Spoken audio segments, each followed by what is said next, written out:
Hey everyone, welcome back. Today, we have some exciting news about the upcoming iPhone 16 lineup.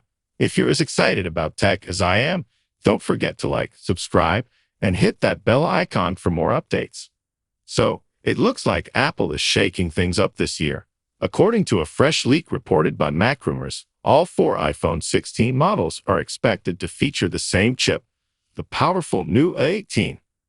This is a significant shift from the past 2 years. As you may recall, the iPhone 15 Pro and Pro Max had the advanced A17 Pro chip, while the standard iPhone 15 models were equipped with the A16. But now, it seems Apple is leveling the playing field. The leak was discovered in code written by Apple, containing references to 5 new iPhone models. While the fifth model could be a future iPhone Southeast or just a test device, it confirms that the main lineup will all feature the A18 chip. But why is Apple making this change? Well, it's likely due to the incredible demands of iOS 18's generative AI features, dubbed Apple Intelligence. These new features, which include automatic transcription and a more conversational Siri, require a lightning-fast chip to function smoothly. And that's where the A18 comes in.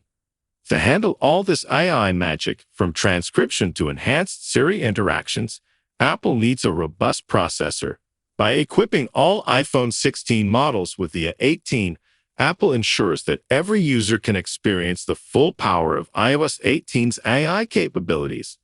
This move could also simplify the manufacturing process and potentially reduce costs, which might lead to more competitive pricing for consumers. Plus, it ensures that even the standard models offer top-tier performance. So, what do you think about this change? Are you excited to see all iPhone 16 models with the same powerful A18 chip? Let me know in the comments below. And if you enjoyed this video, make sure to give it a thumbs up, subscribe, and share it with your friends. Thanks for watching, and I'll see you in the next video.